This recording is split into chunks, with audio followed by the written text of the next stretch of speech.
Arts is a full-service art center here in the northeastern corner of Vermont, although our region is much larger.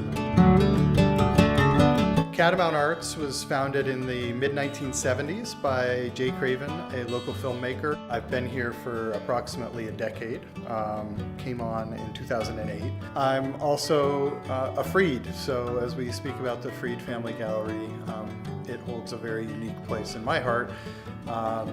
My great grandfather, Louis Freed, is the artist who is featured in the original exhibition, and really that the story and that the gallery has been formed around. Our visual arts program is growing. As part of that, we really decided we needed to try and figure out how to support that moving forward. And in those discussions, the concept was born to create the Freed Family Gallery. So we took that idea and we took it to the next level, and we started to figure out what would that mean.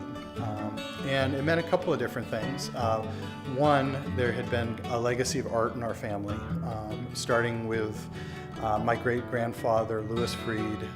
He had come to Ellis Island from Minsk in 1903. He was born in the late 1800s. He and his wife, Helen, and they came over to really start looking for opportunity to escape the environment they were in, but to really build a new life.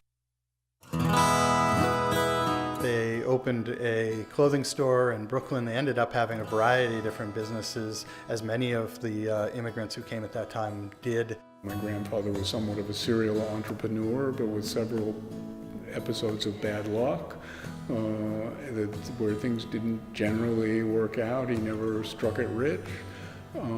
But through that sense of hard work, that sense of caring about education, and that sense of being able to lift yourself up and get ahead, you're talking about the spread and the growth of a very, a successful family, not so much in monetary terms, it's just the ability to get a foothold and be comfortably growing. And I think that in this day and age, it's very important to celebrate that success and to encourage it to continue.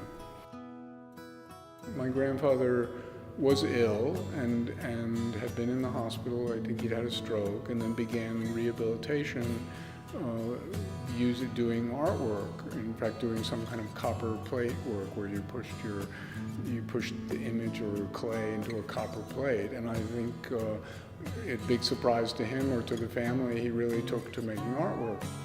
So from there, he moved on to oil painting. He did a lot of paintings from the time he started in his mid to late 50s. Some framed, some unframed, and we would look through them. They were in the closet, they were under the bed. But you look at his paintings, and the primary focus is trees. Trees were a real stress reliever, which was what he needed. And I think the paintings, one painting led to another, and once he started it, it kept him going. Hi, I'm Catherine French. I'm Gallery Director of the new Freed Family Gallery here at Catamount Arts, and I'm thrilled to be talking about Louis Freed's paintings because as a self-taught artist, he really represents the spirit of Catamount and what we're trying to do here. He was part of a generation in New York that was vibrant. It was a very yeasty, creative time. There were hundreds of immigrants, thousands of immigrants coming into the country, thousands of immigrants being involved in music, art, theater, on the Lower East Side and all through Manhattan, spreading out to the rest of the country. He was really part of a culture that was engaged with the arts, and this was right about the time he started painting. Looking at these paintings, I see evidence that he was evolving over time. He was looking at art of the period, which was expressive. It was a precursor to abstract expressionism, which certainly people knew about. But right now he was, when he became involved and began painting, he was painting what he saw. He was painting from observation. He was trying to replicate, but he was also very engaged with materials. He loved the viscosity of paint. He loved the physicality of paint. He wanted to represent his world, but he wanted to represent his vision of the world. He was very involved with color. Color was very important to him. You see a lot of contrasting colors, so if he introduced an orange into a painting, there was purple somewhere else. So he was very aware of what things would do, what colors, what would happen to make colors vibrate. The best of these paintings, the most complete paintings, I think, are done with brush or perhaps a palette knife. He loved laying on paint. He loved building up the surface.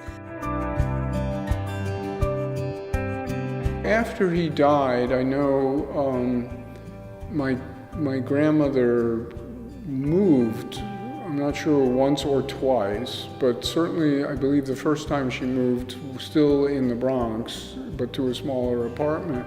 And at that point, I believe the paintings were distributed to people in the family, and kind of ended up all over the country because the family split up and went to different places. Alaska to Atlanta to Maryland to Vermont, of course, New Hampshire, and so sitting here in the studio today with all these paintings I can't tell you the feeling I have.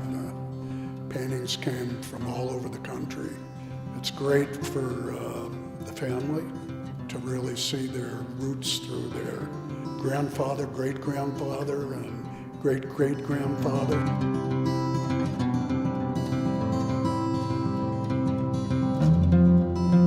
As you look person by person throughout our family tree, the importance of giving back and being actively involved has been evident in the hard work that everybody has put in throughout their entire lives.